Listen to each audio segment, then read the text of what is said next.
देखिए बेटा, एक चैप्टर स्टार्ट कर रहे हैं अकाउंटिंग रेशियो। और बहुत ही आसान चैप्टर है, आपने पहले 12th में भी पढ़ा हुआ है। ये तो मुझे नहीं पता आपने 12th में कैसे किया था, मेरा सिस्टम थोड़ा अलग है समझाने का, पता ही है आपको। तो देखते हैं बेटा कैसे करना है। होता क्या है कि दो टर्म्स का हम एनालिसिस करते हैं और उनके बीच क्या रिलेशन है वो हमें निकालना होता है, उसे बोलते हैं अकाउंटिंग रेशियो। एक तरीके से नॉर्मली 4 पार्ट में बटा हुआ होता है। वो 4 पार्ट कौन से, पहले उनकी बात कर लेते हैं।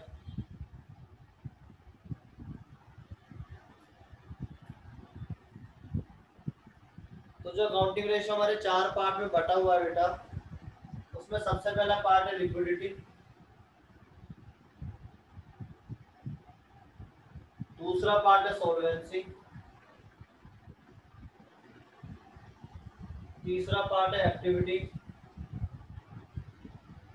और चौथा पार्ट है बेटा प्रॉफिटेबिलिटी।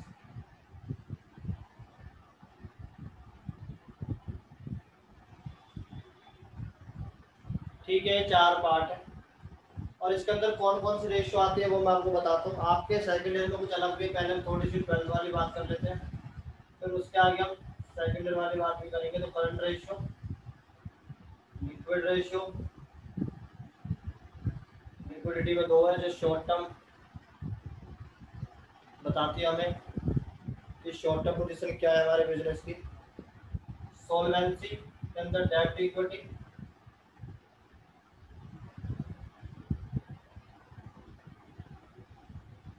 टोटल असेट टू डेब्ट,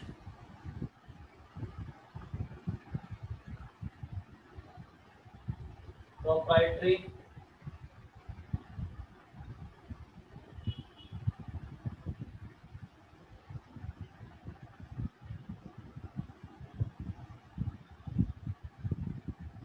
और interest coverage.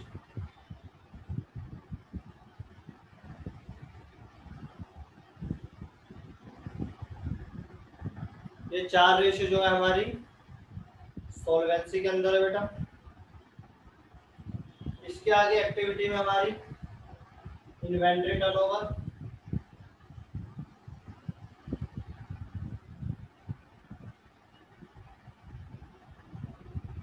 Trade receivable turnover, trade payable turnover और वर्किंग कैपिटल टर्नओवर।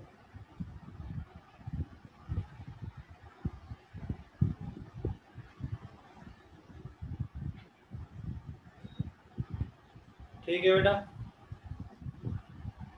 और इसके बाद लास्ट में प्रॉफिटेबिलिटी रेशियो है।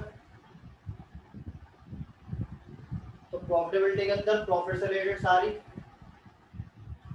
यहाँ लिख देता हूँ मैं नीचे कौन कौन सी आएंगी। ठीक है बेटा, प्रॉफिटेबिलिटी के अंदर सबसे पहले ग्रॉस प्रॉफिट रेशियो, इसके बाद ऑपरेटिंग कॉस्ट जिसे खाली ऑपरेटिंग रेशियो भी बोला जाता है, इसके बाद ऑपरेटिंग प्रॉफिट,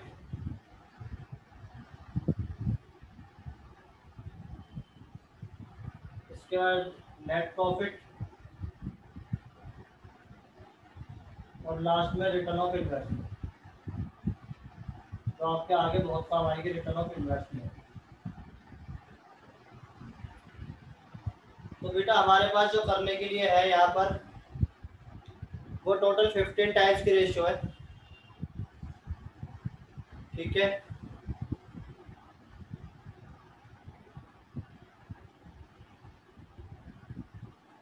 तो 15 टाइप्स की रेशियो में करनी है। और इन सबके फॉर्मूले बनाना सीखेंगे, कैसे पहले फॉर्मूले बनते हैं, कैसे कहाँ से वैल्यू इसकी निकलेगी, फिर कैसे पुट करके निकालेंगे सॉल्यूशन। ठीक है, तो ये सब हमें सीखना है इसके अंदर। और मैंने आपको बताया था कैश फ्लो के अंदर भी, रेशियो के अंदर भी मैं आपको बताया था कि फाइनल अकाउंट के बाद ही रेशियो बनती है। तो अगर हमें फाइनल अकाउंट वाला कॉन्सेप्ट क्लियर है थोड़ा थोड़ा, या काफ़ी क्लियर है, तो बहुत इजीली हम इसे बना पाएंगे। ठीक है बेटा, तो आप इसे कॉपी कर लीजिए, फिर मैं आपको बताता हूँ कैसे इसके फॉर्मूले बनेंगे। देखिए बेटा, बात कर रहे हैं पहला पॉइंट, लिक्विडिटी रेशियो। अब लिक्विडिटी के बाद हमारे पास दो है, एक है करंट रेशियो और एक है हमारी लिक्विड रेशियो। ठीक है बेटा, करंट रेशियो और लिक्विड रेशियो, तो इनके फॉर्मूले आपको याद करने होंगे। करंट असेट सिर्फ इन दोनों के, और किसी के नहीं, और सारे तो आप बना लोगे। Current asset divide by current liability, और यहाँ पर करंट, इसको करंट में देखिए, लिक्विड लिख लीजिए या क्विक लिख सकते हैं, liquid assets divide by current liabilities.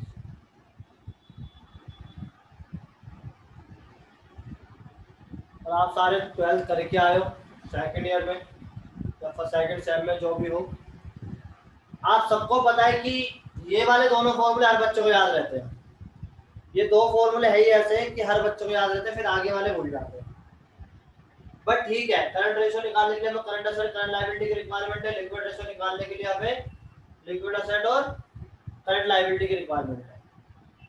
Ratio के अंदर एक बात ध्यान रखो बेटा, जो आपको निकालना है तो उसके फॉर्मूले में जो है वो आपको किसी भी कीमत पे लाना है, यानी आपको कैसे भी करके अगर आपको करंट रेशियो निकालना है तो आपको कैसे भी करंट असेट और करंट लायबिलिटी चाहिए। और ये कैसे कैसे निकल सकते हैं उसके लिए हमें सीखना है। ऐसे लर्न नहीं कर सकते कि करंट असेट इस तीन चार फॉर्मूले से निकलती है, तीन फॉर्मूले से निकलती है, उसका सिस्टम समझना है। तो उसके लिए मैं आपको एक बैलेंस शीट बनाता हूँ पुरानी, क्योंकि नई बैलेंस शीट से जल्दी समझ नहीं आता बच्चों को। इस वजह से यहाँ पर मेरे असेट साइड होते हैं, जिसमें क्या होते हैं, non current assets, non current investment और करंट असेट्स। यहाँ पर होता है बेटा मेरा इक्विटी। इक्विटी ना लिख के आप इसे ऐसे लिख सकते हैं, क्योंकि हम कंपनी का कर रहे हैं, तो कंपनी में आप लिख सकते हैं शेयर होल्डर फंड्स, खाली इक्विटी से काम नहीं चलेगा। तो share holder funds, non current liability और करंट लायबिलिटी। अब आप सब बच्चों को पता है कि इसका टोटल इक्वल होता है बैलेंस शीट है ये। और हमें क्या क्या चाहिए, हमें चाहिए करंट असेट, करंट लायबिलिटी और क्विक असेट्स यानी लिक्विड असेट। तो इसका मतलब समझिए, ये टोटल जो होता है बेटा इसे बोलते हैं टोटल असेट। ध्यान से समझना बात, इसको बोलते हैं टोटल असेट्स। इस दोनों पार्ट को बोलते हैं टोटल डेट। टोटल डेट, इस वाले पार्ट को बोलते हैं कैपिटल एम्प्लॉयड। देखिए बैलेंस शीट आपकी सॉल्वेंसी में भी काम आने वाली है, तो आप मतलब समझिए बेटा कैसे कैसे होता है। ये आपका हो गया कैपिटल एम्प्लॉयड, ऊपर के दोनों, नीचे के दोनों हो गए आपके टोटल डेट, ये हो गया टोटल असेट। फिलहाल इसकी रिक्वायरमेंट है, इससे ज्यादा में रिक्वायरमेंट है नहीं। सबसे पहले मुझे चाहिए करंट असेट्स। और करंट असेट्स कैसे निकल सकती है बेटा, देखिए इस टोटल असेट्स में से अगर मैं ये दोनों हटा दूं तो मेरे पास सिर्फ करंट असेट बचेगी। यानी अगर टोटल असेट जो गिवन है मुझे, उसमें से मैं नॉन करंट असेट्स और नॉन करंट इन्वेस्टमेंट को माइनस कर दूं तो मेरे पास करंट असेट बचेगी। ठीक है बेटा, दूसरा फॉर्मूला क्या बन सकता है, जो हमारी नॉर्मली करंट असेट होते हैं उन सबको ऐड कर दो, like cash, bank, debtors, stock, prepaid expense, bills receivable, और क्या हो सकते हैं बेटा, और भी बहुत सारी चीजें हो सकती है इसके अंदर, लाइक एक्रूड इनकम एक्सेट्रा। ठीक है बेटा, यानी जो जो आपकी करंट असेट्स है, जो जो आपको लगता है आपकी करंट असेट्स का पार्ट है, उन सबको ऐड कर दिया। और और एक फॉर्मूला हमारा होता है बेटा जो मैं यहाँ लिख रहा हूँ, वर्किंग कैपिटल का। वर्किंग कैपिटल का फॉर्मूला होता है current asset minus current liability, यानी करंट असेट में से अगर करंट लायबिलिटी को माइनस कर दोगे तो आपका वर्किंग कैपिटल आ जाएगा। इसका मतलब करंट असेट में निकाल सकता हूँ मैं यहाँ से, तो करंट असेट का फॉर्मूला तीसरा बन जाएगा मेरा वर्किंग कैपिटल प्लस में करंट लायबिलिटी। तो ये तीन फॉर्मूले मेरे अभी फिलहाल बन रहे हैं यहाँ से। एक तो मेरा यहाँ से बन गया, दूसरा नॉर्मली अगर मुझे ये चाहिए तो इसके अंदर जो चीज आती है वो सारी ऐड कर दी मैंने, और तीसरा यहाँ से तो कुछ बन नहीं रहा, और तीसरा मेरा यहाँ से बन गया इस वाले से। अब करंट असेट्स के बाद कौन से फॉर्मूले चाहिए मुझे? करंट लायबिलिटी के। तो करंट लायबिलिटी अगर आप देखोगे तो ये टोटल डेब्ट है। टोटल डेब्ट में से अगर मैं नॉन करंट घटा दूं तो सिर्फ करंट बचेगी, यानी अगर मैं टोटल डेब्ट में से नॉन करंट लायबिलिटी को माइनस कर दूं तो मेरे पास सिर्फ बचेगी करंट लायबिलिटी। दूसरा, ये टोटल है, ये भी टोटल है, यानी इन दोनों का टोटल बराबर है, तो मतलब ये जितना है उतना ये है। तो टोटल असेट्स में से अगर मैं दोनों के ऊपर की घटा दूं तो सिर्फ करंट लायबिलिटी बचेगी, यानी अगर मैं टोटल असेट्स में से कैपिटल एम्प्लॉयड जो ऊपर के दोनों है उसको बोलते हैं कैपिटल एम्प्लॉयड, यहाँ लिखा मैंने, कैपिटल एम्प्लॉयड को माइनस कर दूं तो भी मेरी करंट लायबिलिटी बचेगी बेटा। ठीक है, अब और कैसे बन सकते हैं? मेरे पास पेज यहाँ पर है तो करंट लायबिलिटी का मैं यहाँ कंटिन्यू कर रहा हूँ, समझ लीजिए आप, क्योंकि एक ही बार में हमें करना है पूरा। ठीक है बेटा, तीसरा करंट लायबिलिटी का बन सकता है हमारा वर्किंग कैपिटल से।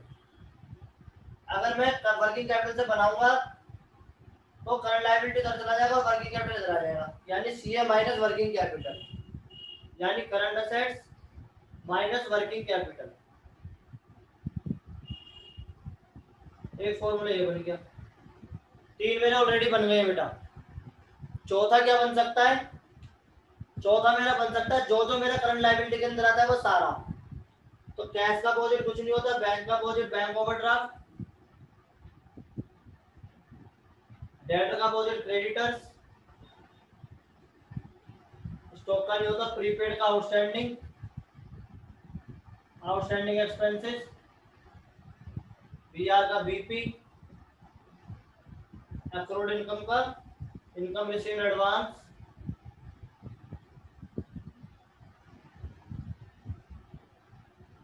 Plus short term provision. तो ये सारी चीजें आपकी करंट लायबिलिटी होती है। तो इन सारी करंट लायबिलिटी को भी अगर आप ऐड कर दोगे तो भी आपका आंसर करंट लायबिलिटी आ जाएगा। ठीक है, देखिए बेटा, लिक्विड असेट निकालने के लिए क्या करोगे आप? आपको करंट असेट निकालनी आ गई तो करंट असेट में से प्रीपेड एक्सपेंस माइनस कर दो और स्टॉक को माइनस कर दो, जिसे हम इन्वेंटरी भी बोलते हैं, तो आपका लिक्विड असेट आ जाएगा। लिक्विड असेट करंट लायबिलिटी वैसे निकलेगी जैसे आपने सीखी है, तो लिक्विड असेट का फॉर्मूला एक ही है। ठीक है बेटा, तो आप इसे भी कॉपी कर लीजिए और फिर हम कंटिन्यू करते हैं आगे। ये हमारा लिक्विडिटी का पूरा सिस्टम है, आप इन्हें कॉपी कर लीजिए। मैं आपको अभी सॉल्वेंसी समझाऊंगा, फिर अगली जो क्लास होगी हमारी उसमें हम सॉल्वेंसी और लिक्विडिटी दोनों के क्वेश्चन कर देंगे। उसके बाद फिर आगे बढ़ेंगे एक्टिविटी में और प्रॉफिटेबिलिटी में। ठीक है, 4 या 5 क्लास के अंदर लगेंगे कॉन्सेप्ट समझाने में, बट समझ आ जाएगा। 4 क्लास या 5 क्लास के अंदर चैप्टर खत्म हो जाएगा।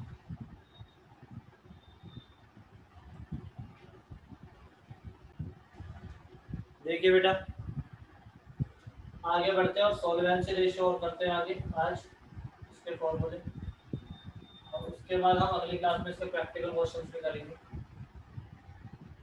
तो सॉल्वेंसी रेशियो जो है इसके अंदर हमने टोटल 4 रेशियो लिखी है, डेब्ट to equity, total asset to डेब्ट और प्रोप्राइटरी रेशियो।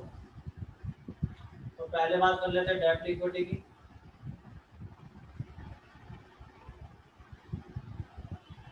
देखिए, इसमें सीधी सी बात है, जैसा नाम है वैसे रेशियो का फॉर्मूला बनेगा, यानी डेब्ट पहले आएगा और इक्विटी इसका डिवाइड हुआ है। दूसरा है टोटल असेट टू डेट,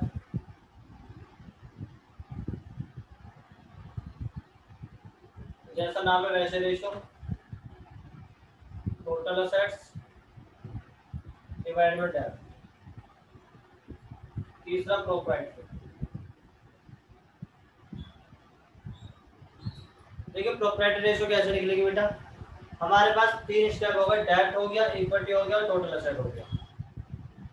तो एक बार तीनों ऊपर आएंगे, एक बार तीनों नीचे, यानी तीनों डी में भी आएंगे, तीनों एन में भी आएंगे। तो डेट आ गया डी में यानी ऊपर, टोटल असेट भी ऊपर आ गया, इसका मतलब इक्विटी अभी ऊपर नहीं आया, तो इक्विटी डिवाइड में इक्विटी नीचे आ गया, डेट नीचे आ चुका है, तो इसका मतलब टोटल असेट नीचे नहीं आया, टोटल असेट। ठीक है बेटा, क्लियर। तो हमारा हो गया। अगर आपको ऐसे समझ नहीं आता तो दूसरे तरीके से कर सकते हो, इन दोनों का मल्टीप्लाई कर लो, debt upon equity into total asset divide by debt. Debt से डेट कैंसिल, जो आंसर आएगा उसका अपोजिट करना, उसका रिवर्स करना है। ऐसे भी आप कर सकते हो, तो जैसे आपको लर्न होता है, जैसा आपको लगता है मेरे को फॉर्मूला लर्न हो जाएगा, वैसे आप कर लीजिए। इंटरेस्ट कवरेज रेशियो इसके अंदर हम बाद में करेंगे, क्योंकि वो रिटर्न ऑफ इन्वेस्टमेंट जैसा पार्ट है, तो उसके बाद में करेंगे। फिलहाल हमें सिर्फ तीन चीजें निकालनी है, डेट, इक्विटी, टोटल असेट। अगर ये तीनों हम निकालना सीख जाते हैं तो इसका मतलब हम सोल्वेंसी के तीनों पार्ट कर सकते हैं। अभी तीनों कैसे निकलेंगे, इन तीनों को निकालने के लिए वही बैलेंस शीट का फॉर्मेट जो हमने अभी पढ़ा था, अभी करा था, वो ही यूज करेंगे दोबारा से। Share holder fund, non current liability और करंट लायबिलिटी। यहाँ पर non current assets, non current investment और करंट असेट्स। ठीक है बेटा, मैंने आपको बताया था ये हमारा टोटल असेट्स होता है।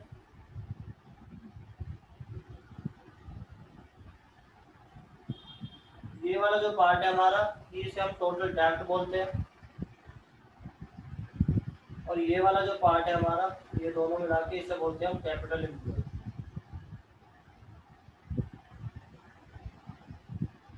और एक चीज और ध्यान से समझ लो, थोड़ा सा और आगे बढ़ते हैं, तो सिर्फ ये वाला पार्ट जो है, ये वाला यानी ओनली शेयर होल्डर फंड, जिसे हम बोलते हैं इक्विटी,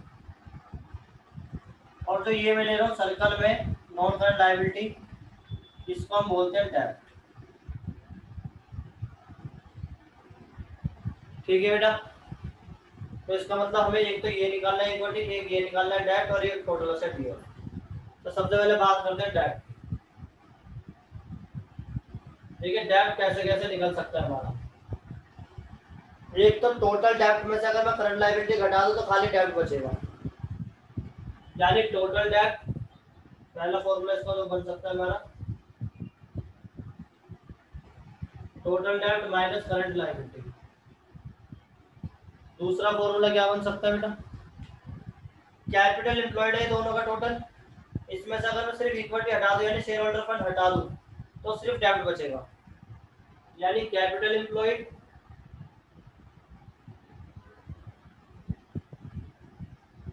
माइनस इक्विटी, जिसे आप शेयर होल्डर फंड भी बोल सकते हो।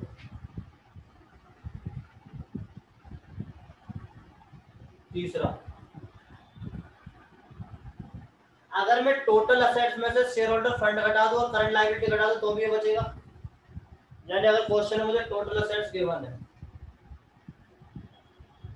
क्योंकि इसका टोटल बराबर होता है, तो इसका मतलब इसके टोटल में से ये दोनों घटा दूंगा तो सिर्फ ये बचेगा, यानी इसमें से अगर मैं करंट लायबिलिटी घटा दूं और इक्विटी घटा दूं तो ही मेरा ये बचेगा। चौथा, जो मेरा डेब्ट नॉन करंट लायबिलिटी के अंदर होता है सिर्फ वही ले लो, यानी डिवेंचर और लोन, यानी सिर्फ नॉन करंट लायबिलिटी, इसमें आप ले सकते हो डिवेंचर,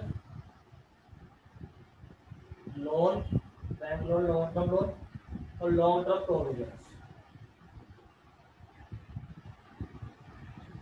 ये हो गया, चार फॉर्मूले आपके डेब्ट के बन गए। आपको लगता है और बन सकते तो और भी है, बट मेरे को फिलहाल ये चार ही दिख रहे हैं बेटा। नेक्स्ट है आपका इक्विटी। इक्विटी में सबसे पहला जो आपका बन सकता है इक्विटी में, मेरे हिसाब से जो आपका सबसे पहले बन सकता है वो यहीं से बनेगा। कैपिटल एम्प्लॉयड में से अगर टैब घटा दो,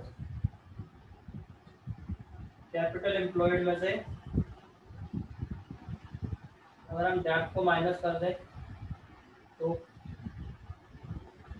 दूसरा बन सकता है मेरा टोटल असेट्स में से अगर मैं टोटल डेब्ट माइनस कर दूं तो सिर्फ शेयर होल्डर फंड बचेगा।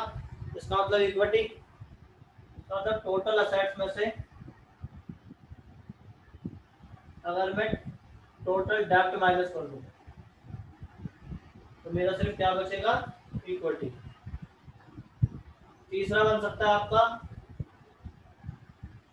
जो इक्विटी के अंदर होता है, यानी share capital plus reserve and surplus. बस तीन ही बन गए बेटा, ठीक है, फिलहाल तीन ही दिख रहे हैं। और इसके बाद आपको टोटल असेट लेनी है। टोटल असेट यहाँ नहीं पाएगी, तो टोटल असेट के फॉर्मूले लिखते हैं, पहले आप इसे कॉपी कर लीजिए, फिर हम टोटल असेट्स पे लिख लेते हैं।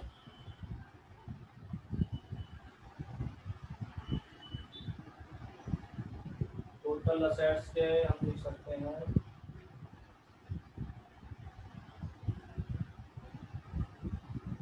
यहाँ लिख लेते हैं टोटल, ये हमारे सारे डेब्ट के हो गए। टोटल असेट्स,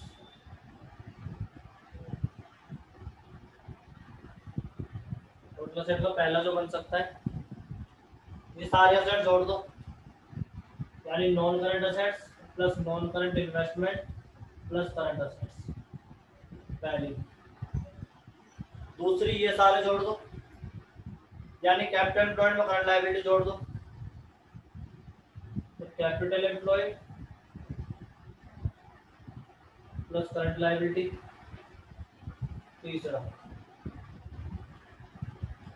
टोटल डेब्ट में इक्विटी जोड़ दो तो भी आ जाएगा, तो टोटल डेब्ट प्लस इक्विटी। तो तीन फॉर्मूले मेरे टोटल असेट के बन सकते हैं, ठीक है बेटा। तो इन्हीं से हमारे सारे आंसर लिख लेंगे, बट आपको ये बनाने आने चाहिए, क्योंकि इतने सारे लर्न नहीं होते तो प्रॉब्लम क्रिएट होती है।